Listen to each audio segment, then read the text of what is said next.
tipis. Jauh nggak jauh Iya, gitu bagaimana kan ya. menyikapinya gitu ya? Iya.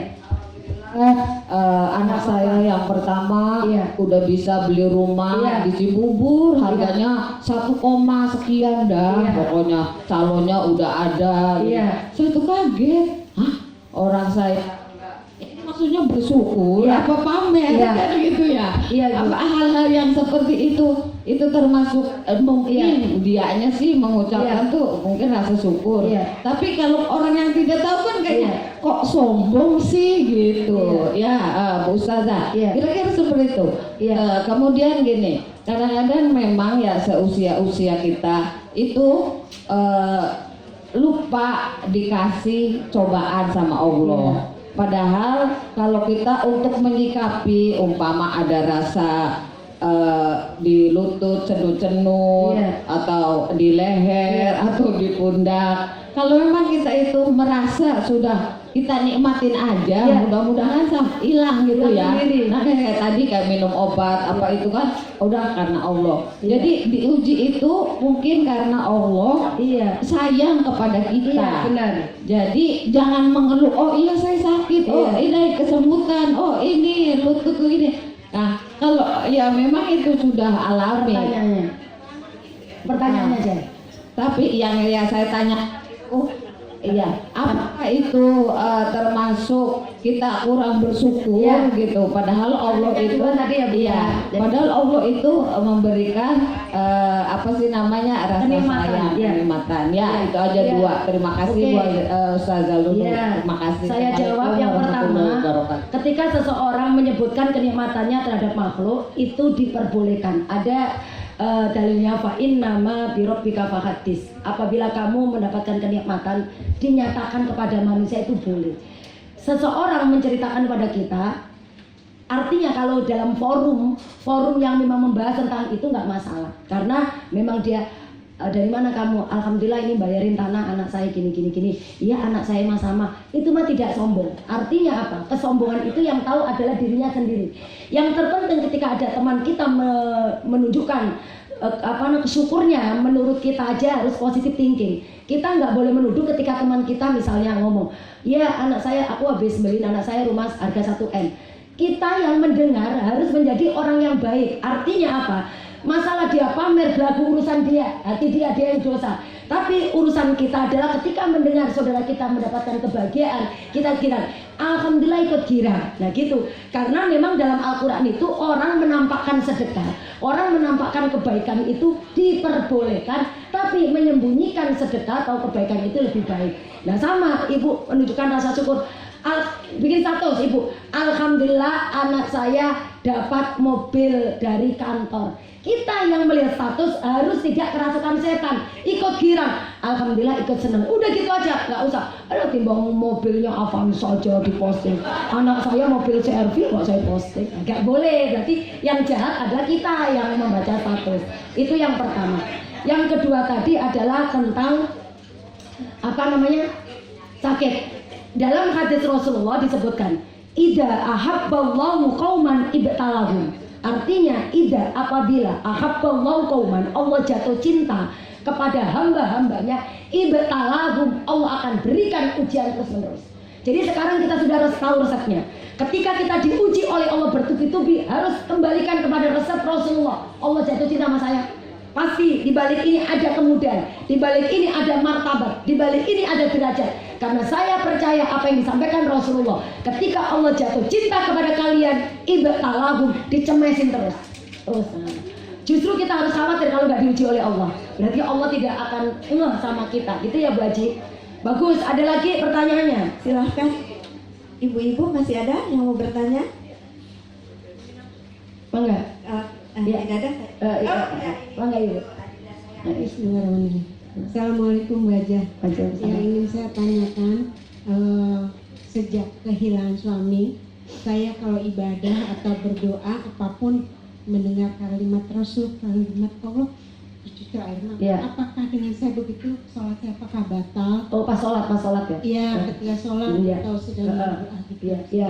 Pas sholat atau di luar sholat. Kedua, sekarang itu kan udah banyak tidak disemir seperti sampo, kondisioner yang bikin rambut hitam, Iya. apakah itu sama dengan Iya. disemir? Ya, Itu ya, aja. gini. Ya, yang pertama, sholat berdoa menangis ingat dosa, berdoa atau sholat menangis ingat siksa beratnya neraka, berdoa atau sholat meneteskan air mata ingat murkanya Allah kepada orang-orang yang maksiat, itu adalah kemuliaan yang Allah titipkan pada kita. Kenapa? Karena salah satu resep dari Imam Ghazali supaya kita bisa sholat khusyuk, di antaranya kamu kalau ingin melaksanakan sholat khusyuk, bayangkan depan kamu itu Ka'bah, belakang kamu itu ada sirat mustaqim, kanan kamu bayangkan surga, kiri kamu bayangkan neraka. Terus bayangkan di atas kamu dipelototin oleh malaikat Israfil, sehingga sholat kamu bisa khusyuk. Ketika ibu berdoa kok bisa mengeluarkan air mata karena ingat akhirat, maka air mata yang keluar dari mata ibu nanti akan diberikan oleh Allah kewenangan bersaksi memadamkan semua api neraka sehingga diharamkan jasad kita masuknya. Kalau menangisnya ingat akhirat, tapi kalau menangisnya nggak punya duit, enggak. Atau menangisnya suaminya nggak pulang-pulang, enggak. Gitu ya Bu, yang pertama. Yang kedua yaitu tentang sampo. Nah, selama tidak menjadikan warna hitam. Sekarang kan modern, artinya semir via sampo, di dalam sampo. Selama di dalam semir sampo itu tidak warna hitam, silakan dipakai. Yang dimakruhkan, yang harus dihindari supaya tidak dicap Rasulullah kelompok Yahudi adalah warna hitam. Ya iya, jadi carilah sampo yang semirnya coklat atau ungu, pink, nggak apa-apa. Ya apa ibu pink, yang penting suami ibu nggak kaget. Ya, aku tambah ngeliat kamu pink tambah kayak kuntilanak.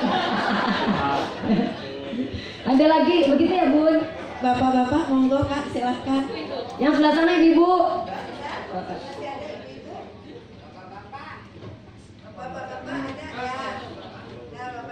Bapak Joko pasti orang Jawa. Terima kasih. Assalamualaikum warahmatullahi wabarakatuh. Nih, waalaikumsalam Pak Joko. Monggo. Karena tadi bapak nanti ngantung ya udah kita ngacun aja gitu. Masya Allah. Ya, makasih. Saya pernah baca suatu tulisan itu, intinya bahwa bersyukur itu bisa menghilangkan badai dalam kehidupan, ya.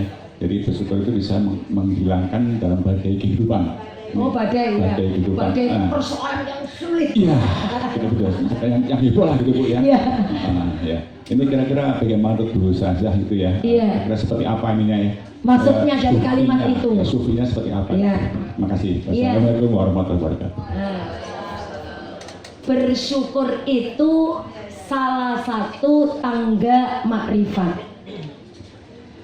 Tangga makrifat adalah tangga yang harus dilalui oleh orang beriman supaya sampai kepada Allah.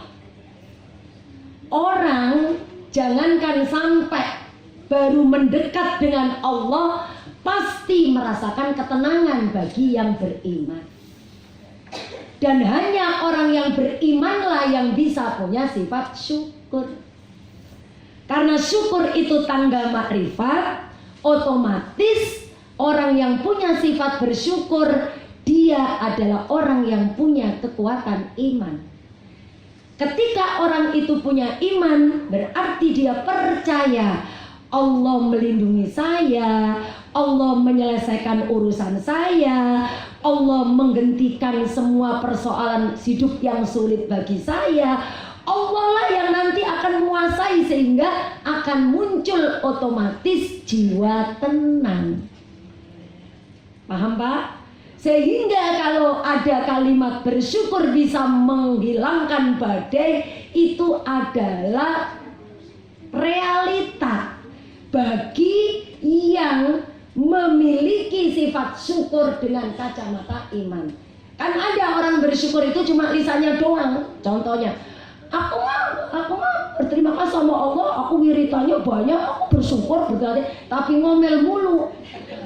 Nah, berarti kalau lo ngomel, mana buktinya? Berarti kamu nggak bersyukur, pagi-pagi udah ngomelin. Maaf, ibu jadi bos, ibu jadi pimpinan, karyawan telat itu udah takdir Allah. Takdir Allah telat emang uji bosnya. Kamu saya uji nih, karyawan kamu telat, ayo marah kagak lo? Diuji oleh Allah, enak banget gak diuji. Semua kok enak-enak. Ibu doa kayak gini, ya Allah, ubah hati anak saya supaya tidak melawan saya, ya Allah. Kata Allah, berikan saya sabar ya Allah. Sikap anak, kata Allah, oke, saya kabulkan doa kamu. Nih anak kamu abis ini melawan kamu, bagaimana sifat kamu? Langsung dikasih oleh Allah soal. Ketika kita minta Allah sabar, dikasih soal tentang kesabaran. Jadi intinya, ketika kita bersyukur berarti di situ ada iman. Ketika ada iman berarti di situ ada ketenangan. Karena iman itu identik meyakini Allah merangkul kita. Ini kan iman. Karena ada iman ibu berani. Kenapa? Bu, ibu masih sudah tua, bisa berani nyetir sendiri. Sopir nggak ada, anak nggak ada, terpaksa harus nyetir sendiri atau apa. Kenapa ibu tenang aja? Ada Allah, bismillah saya pelan-pelan. Dan ibu bukan untuk gaya-gayaan, memang saya harus keluar. Saya pengen makan ketoprak, hujan nggak ada yang nganterin. Saya bisa nyetir bismillah. Kenapa ibu tenang nggak takut walaupun banjir? Ada Allah. Nah apalagi dengan bersyukur. Alhamdulillah, alhamdulillah. Lawang kita ngomong alhamdulillah saja nih, walaupun nggak ngerti artinya, tapi hati meyakini ini dari Allah. Allah kasih beres urusan kita. Nah itu Allah itu kan cuma bilang kun fayakun. Makanya kan kita dalam menyikapi hidup, jangan logika dulu Pak, Bu, jangan logika dulu. Kalau kita ngikutin cara Rasulullah menyikapi hidup harus dengan kacamata iman dulu, yakin dulu. Bismillah, yakin. Coba kalau dokter semua bismillah Allah sembuhkan, bismillah. Kadang kan kita nyuntik dia lupa nggak baca bismillah. Saking banyaknya, wah bismillah ini sekali suntik 1 miliar. Bismillah, 2 miliar, 3 miliar. Ya, mungkin seperti itu. Mungkin itu Pak, barangkali bisa ditambahin yang lain, monggo loh. Bapak. Ya monggo. Monggo Bapak. Ngomong itu bahagia Bu. Monggo Pak Joko. Terima kasih. Ini jadi nyambung nih Bu, mohon maaf. Ini Ustazah ya. Ini kan tadi kan syukuri salah satu dari jalan keluar untuk bahagia kehidupan. Ya. Gitu kan, ya. Ini dari permasalahan ini kan misalnya di Palestina gitu ya. Palestina. Oh. Ya, ini bagaimana nih rasa bersyukurnya orang-orang Palestina ya, mereka digempur seperti itu. Ya. Ya, gimana rasa bersyukurnya? Wah, bersyukur gitu ya. Nah, ini kan dari ibadah kehidupan. Orang Palestina digempur gitu kok tetap bersyukur. Karena kekuatan imannya orang Palestina di level tertinggi. Dia tidak mengejar kebahagiaan dunia, dia kejar akhirat. Karena orang Palestina gini, dia imannya tinggi, ya dunia yang mau digulung. Sejatinya bahagia bukan di dunia. Sejatinya benar-benar bahagia adalah di akhirat.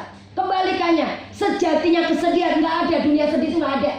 Sejatinya sedih itu ketika kita nanti disiksa di akhirat. Gitu. Jadi dunia itu jadikan yang biasa-biasa saja. Makanya kata Ali bin Abi Thalib, semua urusan dunia tolong genggam di tangan. Jangan genggam di hati, nanti bikin kita stres. Betul ya kata Ali, betul Ali yang ngomong. Mumet ya Bu, minum bodrek. Begitu ya Pak Ustaz, Pak Joko.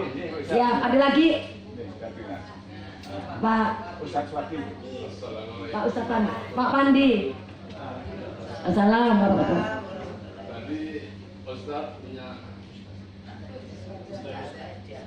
Ya. Tadi Ustazah mengatakan bahwa waktu kita diberi kelewatan 24 jam. Sebaiknya kita manage 93 bagian. Itu menurut Luqman Al-Hakim. Ya. Tapi kira-kira kalau kita lihat Ustaz Ya. gangguan di dunia saya kira manusiawi Pasti. harus terima. Pasti. Dengan adanya sarana yang kita terima, Benar. baik melalui HP, TV dan Benar, sebagainya, Bapak. Dan semua itu secara lahiriah menyenangkan kita semua. Benar. Nah, bagaimana kira-kira Triknya. yang bisa ya triknya untuk kita bisa benar-benar menerapkan apa yang disebut dengan waktu itu Ya. pada kita semua, Ya. sehingga di akhirnya kita mendapatkan keuntungan. Benar, nggak bangkrut. Terima kasih. Assalamualaikum warahmatullahi Ya. wabarakatuh.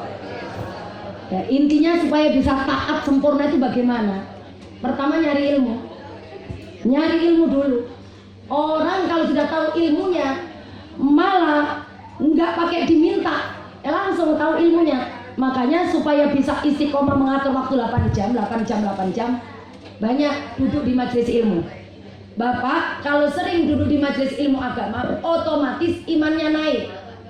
Kalau orang sudah imannya naik, otomatis dikasih oleh Allah kecerdasan untuk memilah, menfilter bagaimana yang harus saya lakukan. Itu adalah Allah ikut serta di dalam semua kegiatan kita dengan sebab kita punya ilmu agama tadi.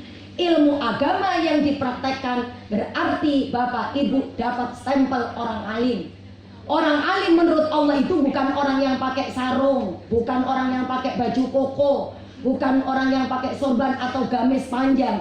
Tapi orang alim adalah man amila bil ilmihi, orang yang mau mengamalkan ilmunya walaupun Bapak tidak pernah makan bangku pesantren. Ya, makan bangku. Jadi supaya bisa memanage, ngikutin cara Luqman bin Hakim, satu cari ilmu, kedua kumpul dengan orang-orang yang soleh, itu memang otomatis. Ketiga, dawam membaca Quran. Tadi baca Quran tidak harus ngambil Al-Quran kalau kerepotan. Bapak seneng dengan surat apa yang Bapak hafal, dibaca ulang-ulang. Nah kayak gitu tuh iman itu otomatis naik. Kalau sudah otomatis naik, Bapak itu sama HP nggak begitu resep, sama dangdutan nggak begitu resep, sama ngomong nggak karu-karuan nggak begitu resep, terseret sendiri otomatis. Kepingin mendekatkan diri kepada Allah itu otomatis, Pak. Ya, ya. Ada lagi? Baik Ibu Bapak, satu lagi. ada? Bila tidak ada, Ya. saya ingin bertanya. Ya. Assalamualaikum Ibu Ustazah Lulu. Di usia kita itu juga selalu diingatkan don't stop moving, jangan berhenti bergerak. Iya. Kan supaya kita juga Iya. otot-ototnya jangan lemah. Gitu. Ada yang bertanya, apakah kita jalan pagi sambil berzikir itu boleh nggak sih? Boleh. Ada juga nyirambungan sambil berzikir. Ini sambil berzikir, kok kayaknya seperti disepelekan gitu. Kok Iya. disepelekan sih di nomor 2 kan? Just. Utamakan ini jadi karena ada yang bertanya begitu, mohon Iya. penjelasannya ya Bu ya. Ibu lihat surat Al-Ahzab ayat 41-42. Ya ayyuhalladzina amanu dzkuru dzikran katsira wasabbihu bukratan wa asila. Hei orang-orang yang beriman, sebutlah nama aku, kata Allah, dzikran katsira, dengan sebutan sebanyak-banyaknya. Maka nggak usah pakai tasbih-tasbihan, ribet. Pokoknya mulut nganggur, wirid. Wasabbihu, dan memujilah kalian semua kepadaku. Memuji itu ya subhanallah, alhamdulillah, wala ilah. Bukrotan, pagi-pagi, wa asila, sampai matahari tenggelam, artinya sampai bobok kita merem. Ketika kita sudah sering menyebut nama Allah dan memuji, walladzi yusalli alaikum wa malaikatahu, maka malaikat siap dan sigap mengampuni dosa-dosa ibu. Kemudian liukhrijakum minadz dzulumati ilan nur, Allah keluarkan persoalan pelit dengan soal yang mudah. Itulah gambaran orang-orang yang selalu mendapatkan rahmat kasih Allah. Jadi sambil goreng, sambil pikir, sambil nyapu, sambil pikir, sambil masak, sambil pikir. Kalau tidak bisa panjang kayak tadi, Allah. Kan kita itu digoda HP berbapak tadi itu. Makanya sekarang kita punya resep. Kalau nggak penting nggak ngambil HP. Ngambil HP harus ada tujuannya. Mau WA ibu itu, mau ngasih tahu besok arisan, habis itu taruh. Nggak usah pakai klik-klik YouTube. Kecuali langsung aku mau baca Quran, aku mau ngeliat ceramah Ustadz ini ceramah. Tapi tetap yang namanya nyari ilmu nggak boleh gurunya adalah Mbak YouTube atau Mbak Google. Ustadznya siapa namanya? Ustadz YouTube, Ustadz Google. Ngaji itu ya seperti ini, harus ada tatap muka sama gurunya. Karena kalau standar agama kita dari dasar nggak ada, khawatir kabur, bingung kok ini Ustadz ngomong ini boleh, ini nggak boleh, aku jadi bingung. Padahal semua itu ada dalil-dalilnya dan tingkat-tingkatan hadisnya. Ya itu mungkin Bapak Ibu semuanya, hari ini kita bisa bersilaturahim. Saya senang sekali bisa bersilaturahim Bapak dan Ibu. Saya doakan Bapak Ibu selalu panjang umur, ya sehat selalu, rezekinya semakin barokah. Putra putri Bapak Ibu selalu taat kepada Allah, dan dimanapun saja saat ini putra Ibu dilindungi dan dijaga oleh Allah Subhanahu Wa Taala. Al-Fatihah. A'udzubillahi minasyaitonirrajim. Bismillahirrahmanirrahim. Alhamdulillahirabbil alamin arrahmanir rahim maliki yaumiddin iyyaka na'budu wa iyyaka nasta'in ihdinas siratal mustaqim siratal ladzina an'amta 'alaihim ghairil maghdubi alaihim waladdallin. Amin ya rabbal alamin. Mari kita beristighfar 3 kali. Astaghfirullahaladzim, astaghfirullahaladzim, astaghfirullahaladzim. Subhanakallahumma wa bihamdika asyhadu an la ilaha illa anta astaghfiruka wa atubu ilaik. Kurang lebihnya saya mohon maaf apabila tutur kata saya, sikap saya kurang berkenan atau ada kesalahan.